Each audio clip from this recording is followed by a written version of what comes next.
Queridos hermanos, los saludo en el nombre del Señor en este día y a todas mis hermanas también. Que el Señor le colme de ricas bendiciones a cada uno de ustedes, sabiendo siempre que la paz de Dios sobrepasa todo entendimiento. Él nos guiará y siempre estaremos bajo el amparo de sus alas. Quisiera comenzar este hermoso culto leyendo el Salmo 40, que dice: alabanza por la liberación divina. Pacientemente esperé a Jehová y se inclinó a mí y oyó mi clamor. Y me hizo sacar del pozo de la desesperación, del lodo cenagoso. Puso mis pies sobre peñas y enderezó mis pasos. Puso luego mi boca a cántico nuevo, alabanza a nuestro Dios. Verán muchos estos y temerán y confiarán en Jehová. Que el Señor bendiga estos versículos de este hermoso salmo que acabamos de leer. Y también, ¿no es cierto?, haremos una oración de invocación. Inclinemos nuestro rostro. Padre Celestial, te damos gracias por este día, pero también invocamos la presencia de tu Espíritu Santo sobre todo lo que vamos a realizar aquí, Dios mío, como aquí en el templo, como también, Padre Celestial, en las casas de cada uno de mis hermanos y mis hermanas que están participando de este culto, en sus vidas, en sus trabajos, Dios mío, para que tu presencia siempre esté ahí, dando la paz y la tranquilidad. Gracias por este momento de oración y que tu presencia nos guíe. En el nombre de Jesús oramos. Amén. Ahora vamos a entonar y escuchar, ¿no es cierto?, una alabanza a nuestro Señor Jesucristo. Que el Señor les bendiga.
Después de esta hermosa alabanza que hemos escuchado, vamos a tener un momento de oración de gratitud.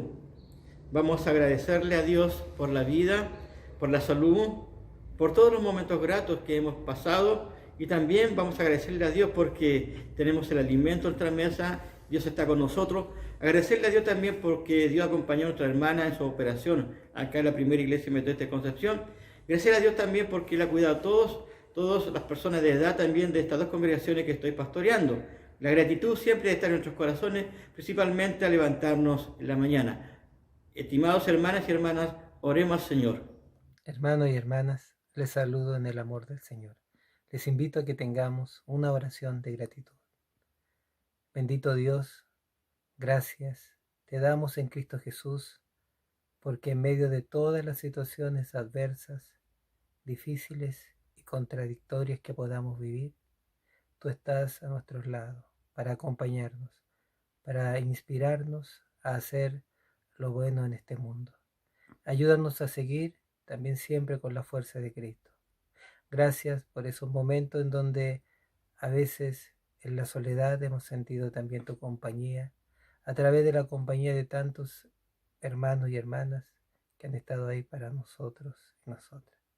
Señor, darte gracias porque también has podido guiar a tu iglesia, has podido llenarla de sabiduría en momentos difíciles, has podido darle también esa entereza y esa valentía para poder seguir siendo luz en este mundo. Sobre todo agradecer por aquellos corazones desprendidos y misericordiosos que en medio de tantas necesidades han sabido entregar lo necesario para el prójimo que tanto lo necesita. Son tantas las cosas que agradecemos, Señor, porque tú has estado y seguirás estando con todos y todas, como dice tu palabra. Llena a tu pueblo siempre de tu espíritu. Por Jesucristo lo pedimos. Amén. Después de este momento de gratitud, los voy a invitar también a entonar una alabanza con nuestros hermanos que en estos momentos nos van a guiar. Que el Señor bendiga a nuestros hermanos.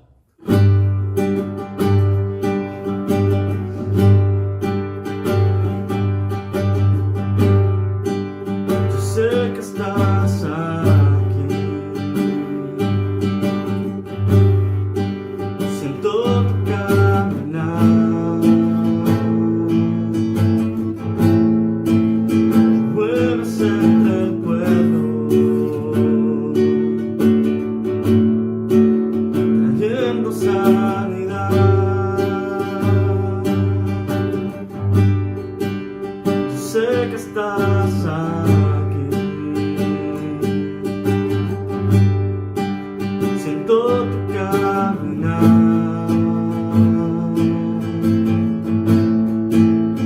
mueves entre el pueblo,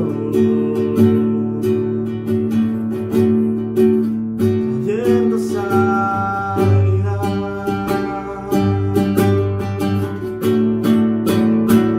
Con mi fe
hermosa alabanza les voy a invitar a buscar en sus Biblias, en el Evangelio de Juan, capítulo 8, versículo 31 al 36, que dice lo siguiente. Leo en el nombre del Señor. Dijo entonces Jesús a los judíos que habían creído en él: si vosotros permanecéis en mi palabra, seréis verdaderamente mis discípulos, y conoceréis la verdad, y la verdad os hará libre. Le respondieron: linaje de Abraham somos, y jamás hemos sido esclavos de nadie. ¿Cómo decís tú, seréis libres? Jesús le respondió: de cierto os digo, que todo aquel que hace pecado, esclavo del pecado es. Pero el esclavo no queda en la casa para siempre, el Hijo sí queda para siempre. Así que, si el Hijo os liberare, seréis verdaderamente libres. Después de esta lectura bíblica, los voy a invitar a tener un momento de oración de perdón.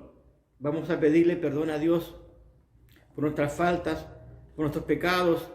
Así como en la mañana, ¿cierto?, le agradecemos a Dios por el día nuevo que nos ha regalado. Después en la noche también le agradecemos a Dios por habernos acompañado y pedirle a Dios que nos acompañe también en el descanso de la noche. También es necesario recordar que somos pecadores, pero como dijo Lutero, pecadores arrepentidos. Y es por eso, oremos al Señor. Recordemos todas nuestras faltas que hemos cometido delante de Él y pidámosle perdón y arrepintámonos, porque Él siempre está dispuesto a perdonarnos a cada uno de nosotros. Hermanos, los invito a orar. Oremos al Señor. Hermanos de la primera iglesia metodista y de la tercera iglesia, les saludo en el amor de nuestro Señor Jesucristo, esperando que todos se encuentren bien en este tiempo de pandemia que estamos viviendo. Hermanos, les voy a invitar que inclinemos nuestros rostros para poder orar en esta hora. Padre, en esta hora, Señor, inclino mi rostro ante tu presencia para clamar a ti, para pedirte perdón, Padre bendito, por nuestra falta de entendimiento, de conocimiento, Padre Santo, pedirte perdón por la falta de amor, por alejarnos de tu presencia, por todo lo malo que he cometido. Si he ofendido a alguien, Señor, en algún momento es hora de pedir perdón, porque tú conoces nuestros corazones, tú conoces nuestras vidas, tú escudriñas nuestros corazones. Por eso, Padre, los humillamos ante ti, porque tú eres el único que tú nos entregas el perdón. Así también te pido, Señor, por los presidentes, por los gobernadores, Señor, de este mundo, para que tú seas perdonándole, seas tú obrando en esos corazones, Padre Santo.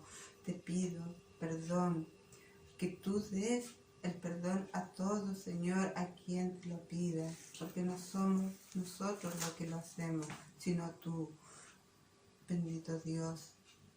Nada podemos, Señor, hacer si no es por ti, porque cada día cometemos faltas, cometemos errores, y todo lo que estamos viviendo en este tiempo es causado, Señor, por nosotros, porque nos hemos alejado de tu presencia, porque nos hemos olvidado de que hay un Dios vivo, un Dios poderoso. Solo tú, Padre, puedes redimir todo esto, todo lo que está pasando, y puedes guardar a tu pueblo, conservarlo, guardarlo, protegerlo, Señor, de toda esta enfermedad que anda dando vuelta. Bendito Dios, perdón te pido, que seas tú obrando, Señor, en nuestras vidas, que seas, Padre, llenándonos, Señor, de tu amor, y que podamos humillarnos ante tu presencia cada vez que sea necesario y doblar nuestras rodillas, mi Señor Jesús. Te lo ruego y te lo imploro en el nombre de Jesús. Amén. Después de esta oración de perdón, lo invito a tener una lectura de la palabra de Dios en la carta de Pablo a los Romanos, capítulo 1, versículo del 13 al 17, y dice lo siguiente: pero no quiero, hermanos, que ignoréis que muchas veces he propuesto ir a vosotros, pero hasta ahora he sido estorbado, para tener también entre vosotros algún fruto, como entre los demás gentiles, a griegos y a no griegos, a sabios y no sabios soy deudor, Así que, en cuanto a mí, pronto estoy a anunciaros el Evangelio también a vosotros que estáis en Roma. Porque no me avergüenzo del Evangelio, porque es poder de Dios para salvación a todo aquel que cree, al judío primeramente y también al griego. Porque en el Evangelio la justicia de Dios se revela por la fe y para fe, como está escrito, mas el justo por la fe vivirá. Palabra del Señor. Después de haber escuchado esta lectura bíblica, lo voy a invitar a tener un momento de oración. Vamos a orar por los enfermos. Y en nuestra iglesia acá, ¿no es cierto?, hemos tenido una hermana que ha sido operada para que el Señor la acompañe en su recuperación. Vamos a orar también por los ancianos de nuestra iglesia, por los que tienen más edad. Damos gracias a Dios también porque nuestro pastor Rebollillo se ha estado recuperando, ¿no es cierto?, en estos momentos. Vamos a orar también por los jóvenes, por los matrimonios, por los niños, por los adolescentes. Vamos a orar también por todo lo que se está realizando hoy día acá en nuestro país, para que todo salga como Dios quiere, como Dios propuso. Hermanos y hermanas, los invito a orar. Oremos al Señor. Gracias, Cristo Jesús, Señor, te alabamos, te glorificamos, Señor Padre Santo.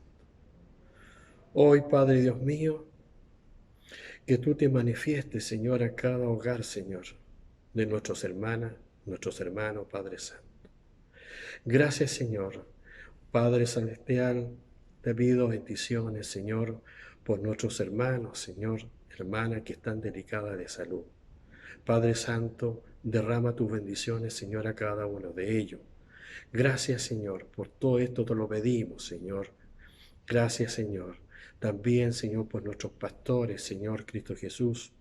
Alabado sea la gloria, Padre Santo. Gracias, Señor, por nuestro obispo también, Padre Dios mío. También te pedimos, Señor, por nuestro gobernante, Padre Santo, aquí en la tierra, Señor. Padre Cristo Jesús, Señor, bendícelo, cuídalo, protégelo de tal manera que tú lo haces, Señor. Gracias, Señor.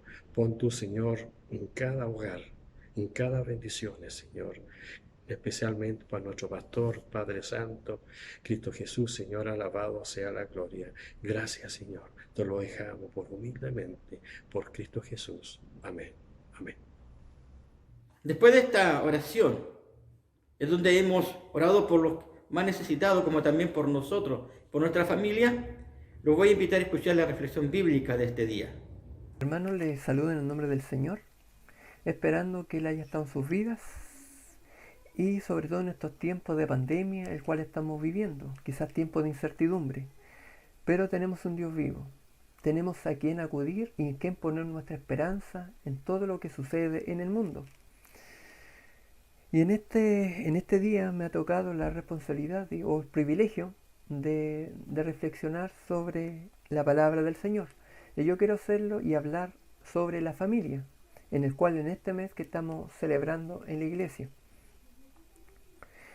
Y para ello vamos a tener un momento de oración.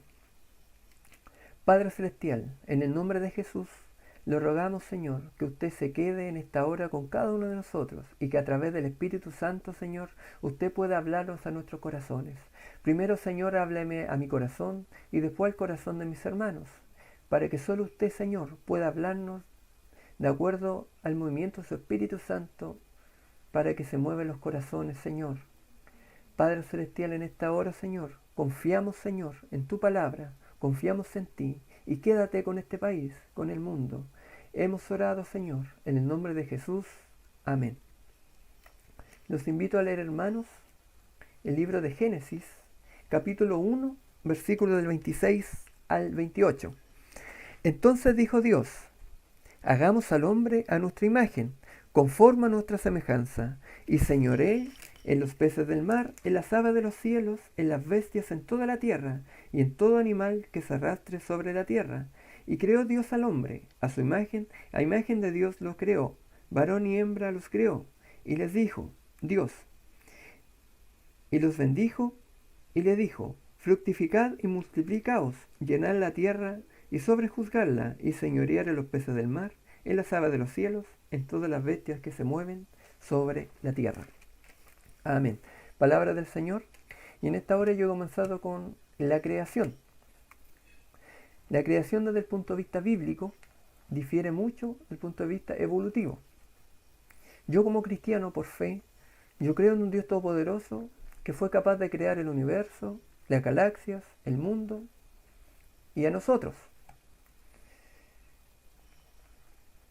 Pero mi razón como biólogo me dice la evolución. Pero yo sé a quién voy y sé a quién estoy sirviendo. Y en esta hora, el Señor nos quiere decir más allá de la creación, más allá de lo que el Señor pueda crear. Significa, aquí la Biblia no nos habla, no nos afirma que Dios, el Señor no se justifica, no, yo creé esto, sino que el Señor nos da una enseñanza a través de la creación. ¿Y cómo podemos ver nosotros que su creación solamente Él la pudo haber hecho y solamente Él nos puede dar la enseñanza que nos da a través de la Escritura? Porque si nosotros leemos la Escritura en comunión con el Espíritu Santo, el Señor, más allá que nos diga que Él creó las cosas, nos va enseñando en la palabra de Dios. Entonces nos dice que el ser humano fue una creación especial de Dios, no fue un producto de la evolución. Tanto el hombre como la mujer fueron creados a imagen y semejanza de Dios. Debido a esa imagen, ellos podían responder a Dios y tener una comunión con Él y reflejar de manera extraordinaria su amor, gloria y majestad, refiriéndose a la imagen de Dios. Somos creados, varón y hembra, como seres personales, con el espíritu, con mente y emociones, con conciencia de sí, lo que nos diferencia de otros, lo que nos diferencia también en cuanto al reino animal. Entonces empieza con la creación, termina con la creación del hombre y de la mujer. El hombre y la mujer se les encargó se les acabó que fueran prolíferos y que dominaran en la tierra y en el reino animal. Fueron creadas para formar relaciones de familia. Entonces en este punto comenzamos a hablar ya de familia. Ese propósito expreso en la creación de parte de Dios indica que Él considera una familia piadosa y la crianza de los hijos como una de suma importancia en el mundo. Entonces vemos la familia como un mandato divino, o sea, como una creación divina con un plan divino. Es una organización divina la familia. Entonces Dios esperaba que se congregaran todas las cosas en la tierra, que la administraran de una manera que lo glorificara, cumpliendo también el propósito divino. Luego, en Génesis 2:24, Génesis capítulo 2:24, por tanto dejará el hombre a su padre y a su madre y se unirá a su mujer y los dos serán una sola carne. Entonces vemos ahora que Dios ordenó el matrimonio como una unidad familiar. El matrimonio es cierto como un núcleo de esta unidad familiar. Entonces como la primera y más importante institución en la tierra. Luego en el Nuevo Testamento el Señor Jesucristo nos hace de nuevo una alusión. Dice cuando el hombre y la mujer se hacen una sola carne. Y esto se refiere a no solamente se juntan sus cuerpos, ¿cierto?, de una manera física, es un todo, se conjunta de una manera física y espiritual. Y ese es el núcleo familiar. Eso lo encontramos en Mateo 19:9. Entonces en el Antiguo Testamento, ¿cómo encontrábamos constituidas las familias? En ese contexto del Antiguo Testamento encontramos al padre como único responsable de hacer el culto religioso. En el Antiguo Testamento, donde se vivía, era muy importante el padre. El padre tenía una responsabilidad de juez, una responsabilidad de como un sacerdote en las familias. En los primeros libros de la Biblia podemos encontrar eso. A los padres se le debe también mucha obediencia. Entonces, y a la mujer en ese contexto, en el contexto del Antiguo Testamento, la mujer entre más hijos tenía, se ganaba una mejor reputación. Los padres en el Antiguo Testamento eran responsables de educar, de enseñanza de generaciones de padres. Entonces encontramos un rol de la familia quizás muy distinto al que tenemos nosotros actualmente o que tenían también en el Antiguo Testamento. Luego tenemos también recordar cómo era la familia en el Antiguo Testamento de la familia de Jacob, que tenían 12 hijos, y se podía también ver la autoridad de Jacob sobre todos los hijos.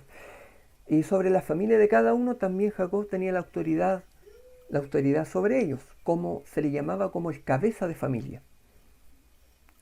Luego en el Nuevo Testamento nos saltamos y vemos que va en ese contexto evolucionando un poco, ya que luego en el Nuevo Testamento después habla de la vida de los primeros cristianos. Ellos se reunían en casas y oraban al Señor por familia. Entonces también vemos, como les decía, una institución importante de Dios en cuanto a la familia. Entonces el Señor nos demanda en la familia, ¿qué nos demanda el Señor? Que la familia debe señorear Él sobre la familia.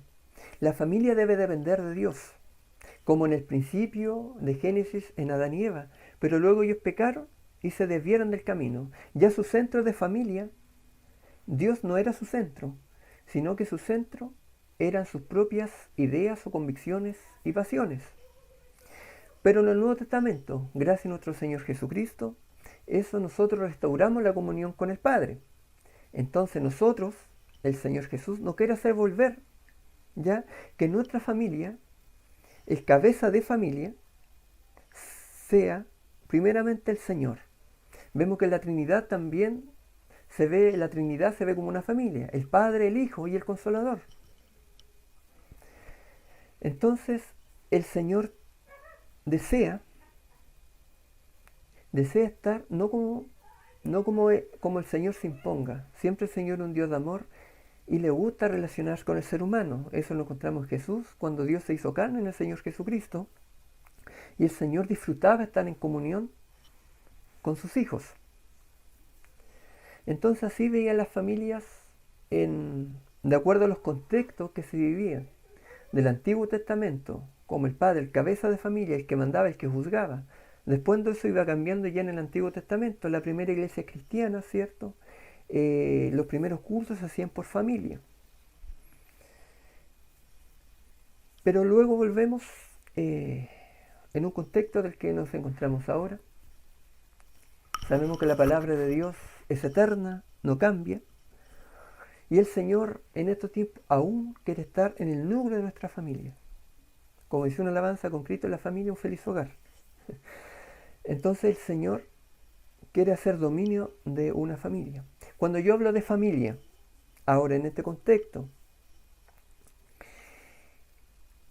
el plan de Dios, ¿cierto? Tener una familia como se daba, como leí en Génesis, luego Nuevo Testamento. Pero cuando ya hablamos de familia en estos contextos, no se podemos encontrar con una madre soltera, quizás llegando a la iglesia con hijos o con su hijo. Podemos encontrar viudas llegando a nuestra iglesia, viudas con hijos o sin hijos, matrimonios que por alguna u otra circunstancia no han logrado, no se les da el tener hijos. Otra circunstancia, matrimonios que tienen el deseo de tener hijos, como lo dije, y no pueden, y optan de la adopción. Entonces nos encontramos ahora con otro escenario, quizás que se vive en esos tiempos y que ciertas circunstancias se vivían también en esos tiempos en el Nuevo Testamento. Tenemos el caso, Jesús resucita al hijo de la viuda. Y en el principio yo les decía que era necesario que el Señor, cuando nos da relatos en la Biblia, y si nosotros leemos bajo la dirección del Espíritu Santo, podemos encontrar una enseñanza allí, una enseñanza profunda. Porque en ese contexto, las viudas eran mal vistas por aquel pueblo. En aquel tiempo, las viudas eran mal miradas o muy juzgadas, o siempre hablaban mal de la persona. No era bien vista era viuda, como que si no estaba su esposo, como perdía algo de respeto en ese contexto. Y después el hijo mayor se hacía cargo de su madre y todo lo que llevaba en ese contexto en el cuidado de la casa. Y esta viuda, habiendo perdido a su esposo, por algo dice que era la viuda, ahora pierde a su hijo mayor. Quizás a ese hijo lo pierde. Miremos el sufrimiento. Más que ser empáticos, miremos cómo el Señor miraba en su corazón, siendo el mismo Dios en la tierra. El Señor fue movido a misericordia, porque el Señor lo que quiere de nosotros es dignificar la vida del ser humano, en este contexto, en cuanto a la familia. El Señor conoce nuestra condición, conoce lo que pasaba aquella viuda, conocía el contexto en que estaba el Señor. Conocía el contexto, conocía el tiempo y el espacio en donde estaba el Señor, que eran mal miradas por otros, incluso por los dignatarios religiosos en aquel tiempo, que decían, no, según sus leyes, no podía, viuda, se dejó el hijo y era prácticamente que se le llevaba una maldición, o que Dios permitió que hiciera eso. Pero Jesús, en su misericordia, dignifica a la persona. Entonces dignificó a la viuda. Y el Señor hizo el milagro, porque el Señor, Él es el camino a la verdad. Él es la vida en sí. El Señor Jesús es la vida en sí. El Señor es Dios. El Señor Jesús es Dios. Entonces resucitó a su Hijo. Entonces Jesús veía ahí como su familia. Quizás nosotros vemos, como decía Génesis, la familia tradicional. Gloria a Dios por eso, si podemos estar en una familia tradicional. Pero hay otras circunstancias, otros contextos, que a veces la familia no es esa familia tradicional que se espera. Como en el caso de la viuda con su hijo. ¿Acaso el Señor no lo miró como esa familia en sí? ¿Acaso el Señor Jesús no dignificó a la persona en el relato de la viuda? Y encontramos otro relato bien interesante, que cuando el Señor muere en la cruz, una de las 7 palabras, vio a María su madre y dijo que estaba en él al discípulo que él amaba, que era Juan. Entonces el Señor la miró y le dijo, madre, he ahí tu hijo. Luego le dijo a Juan, hijo, he ahí tu madre. Y el Señor en su misericordia, aún estando sufriendo muerte de cruz, porque uno siempre dice que el Señor Jesús vino de una manera, el Señor era 100% Dios, pero era 100% hombre. Entonces el Señor no se disfrazó de un ser humano, sino Él fue 100% hombre, entonces sufrió lo que era una muerte de cruz. Y en ese momento el Señor, aún con su eterno amor, fue movido a misericordia, porque sabía que María iba edad sola, porque recordemos que ella era viuda. Según los relatos históricos nos dicen que también José había perdido su vida y ella había quedado viuda. Jesús, en el contexto, su hijo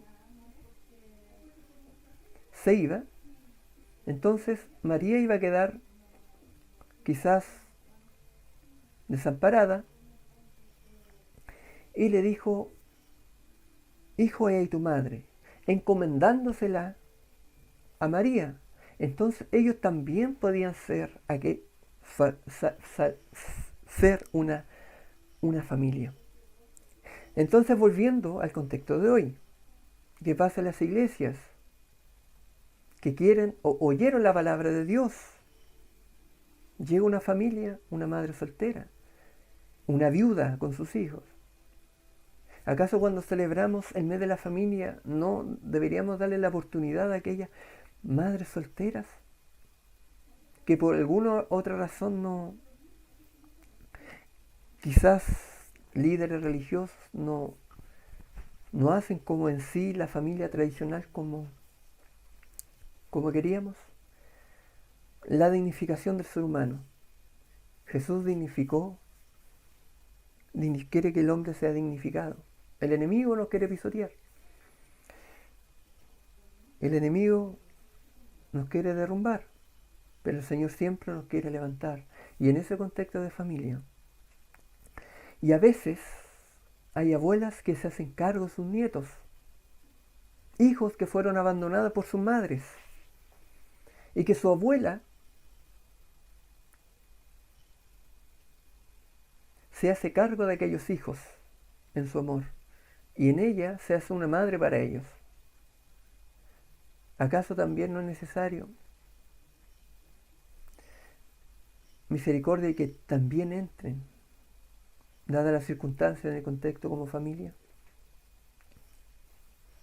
Y hay muchas realidades. Madres que adoptan, que no pueden tener hijos, que aún así los quieren como si fueran sus propios hijos. ¿Acaso no es también válido tenerlo también como familia? Y recordemos que la familia es una institución divina creada por el Señor. Y el Señor en ese contexto nos bendice también dentro de la familia. ¿Por qué? Porque la familia es donde nosotros somos tal cual somos, en nuestro núcleo familiar, donde podemos buscar ayuda, donde podemos compartir nuestro amor. Y también el Señor nos llama a ser familia ahora en el contexto de su iglesia. Dios el Padre y nosotros sus hijos. Y como hijos tenemos hermanos que son nuestros hermanos en la fe, hermanos en Cristo. Y que cuando nos digamos hermanos no sea solo de una palabra histórica, ¿cierto? No sea de una palabra de algo que viene por generación, ¿cierto? De llamarlo por ser solamente hermanos, o que venga por esa es la palabra, que venga por solamente tradición, llamarlos hermanos, sino lo que realmente llamamos hermanos en el amor fraterno, y que nos amemos en el amor fraterno. Esto es ayudándonos los unos a los otros. Que la iglesia, que la iglesia del Señor sea esa iglesia en que nos amemos los unos a los otros en el amor fraterno.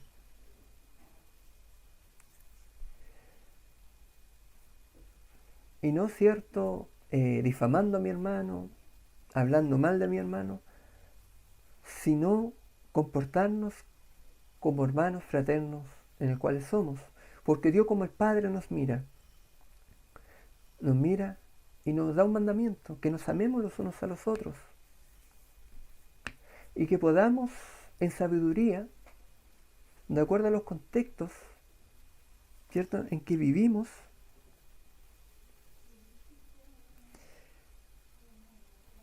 podamos sobrellevar todas estas situaciones. Y con amor, y siempre tratando también de dignificar las vidas, que ese era el mensaje central de una familia en el Señor. El padre ama a su hijo de una manera incondicional. Los que son padres entienden, y los que no, entenderemos. Una madre ama a su hijo de una manera incondicional. Pero la clave en que cada familia, ya sea la familia de iglesia o nuestra familia nuclear, el centro sea el Señor. Y así el Señor bendecirá nuestras familias. Pero ¿qué pasa? Que hay hermanos que están solos. ¿Tendremos hermanos que están solos? ¿Le estaré hablando a un hermano que se encuentra solo, que no tiene familia? Por algunas circunstancias, la familia le ha abandonado o su familia ya no está con ellos por una o por diferentes circunstancias. Y ahí está una de las misiones de la iglesia. La iglesia, los hermanos, ser familia para ella. Porque cuando se sienten problemas o solas, ¿a quién acudir? Que acuda a sus hermanos, como mandato del Señor. Entonces, volviendo a los contextos de familia, abuelitas que se encuentran, que se hacen cargo de sus nietos, quizás porque la madre lo abandonó. Quizás padre viudo o madres viudas. O en nuestra congregación llegan madres separadas, luchando, o porque su esposo la abandonó y queda con los hijos, luchando. ¿Acaso no es una familia? ¿Acaso el Señor no va a estar con ellos, hermanos? Quizás a veces tendemos a juzgar a la ligera o a condenar, más que jugar condenar. ¿Le estaré hablando a una mujer que fue abandonada por su esposo? ¿Le estaré hablando a un nieto que tuvo su abuela y él se ha comportado como una verdadera madre? ¿Le estaré hablando a un hermano mayor que hizo su cargo de todos sus hermanos, ya que no tenían sus padres? Y ese hermano mayor cumplió la función de padre. ¿Acaso no podemos decir que es una familia? Dios es misericordioso en esta hora, hermanos. El diseño del Señor es bueno. La familia es una parte fundamental de la institución, de una institución y un mandato divino. Las familias. Y en esta hora, hermanos, que esta reflexión haya quedado en nuestros corazones. Quizás esta reflexión nos haya alimentado espiritualmente, y confiemos, hermanos, también en el Señor, insto a decir que hay esperanza, hermanos, en esta pandemia que estamos viviendo. Quizás me saldí un poco del contexto de la familia, pero en esta hora el Señor me insta que confiemos en el Señor. El Señor me insta a decir, el Señor tiene todo bajo control. Porque en su palabra nos dice, porque en su palabra está, que a sus hijos no les faltará pan. En su palabra está que yo estaré con ustedes hasta el fin del mundo. Y el Señor también ahí se comporta como padre de familia, no dejando que le falte nada a sus hijos. Y hay un versículo del Señor que está en el Nuevo Testamento, nos dice, si ustedes siendo malos, imagínense, les dan buenas dádivas a sus hijos. Entonces, si yo le pregunto a ustedes, hermanos, cuando ustedes tienen sus hijos, ¿acaso ustedes no se preocupan de su hijo? ¿No les van a dar? Entonces ese padre dice, yo amo tanto a mi hijo que le daría todo. Y el Señor nos dice, ustedes siendo malos. Así que ¿cuánto más nos dará nuestro Padre Celestial que está en los cielos? Y en esa palabra he querido terminar esta reflexión. Si ustedes siendo malos y le dan buenas dádivas a sus hijos, ¿cuánto más el Padre Celestial que está en los cielos nos dará buenas dádivas a nosotros, sus hijos? Oremos en el Señor. Padre Celestial, en esta hora, Señor, que usted se quede con nosotros en esta hora. Te damos infinitas gracias por tu palabra y que haya cabido en nuestros corazones. En el nombre de Jesús oramos, Señor. Amén y amén. Damos gracias a Dios por estos momentos de compartir este culto en este domingo, sabiendo que siempre que su presencia está con nosotros. Y como dice Pablo, porque en el Evangelio la justicia de Dios se revela por la fe y para fe. Como está escrito, mas el justo por la fe vivirá. Y esa es la confianza de nosotros también como cristianos. No me avergüenzo del Evangelio, porque es poder de Dios para salvación a todos nosotros y a toda la humanidad. Jesús vino por todo, para que todos fuéramos salvos. Así que damos gracias a Dios por el plan de salvación de Dios a través de Jesucristo. Y es por eso lo voy a invitar a orar. Vamos a recibir la bendición final que viene de nuestro Señor Jesucristo. Oremos al Señor. Padre Celestial, te damos gracias por estos momentos de compartir este culto. Te damos gracias por la paz y la tranquilidad que tú nos das. Y ahora que al terminar estos momentos, te pido que tu presencia siga con nosotros durante este día, como también durante toda esta semana que está comenzando. Trae la paz y la tranquilidad a nuestras vidas, a nuestros hogares, a nuestra ciudad, Dios mío de Concepción, a nuestro país también, para que tu presencia sea real. Queremos paz en nuestras vidas, queremos paz en nuestra ciudad, queremos paz en nuestro país. Esa paz solamente viene de ti, Padre eterno. Gracias por todo. Danos a paz en nuestros hogares y refrígenos tu gracia, ya sea en el trabajo, cuando vayamos caminando, cuando vayamos en auto, en el bus, en el biotren, Padre Celestial. Tu presencia siga con nosotros. Dirígenos, Padre Celestial, y acompáñanos en el nombre, que sobre todo nombre oramos, en el nombre de nuestro Señor Jesucristo, que vive y que reina por los siglos de los siglos. Amén. Que el Señor les bendiga.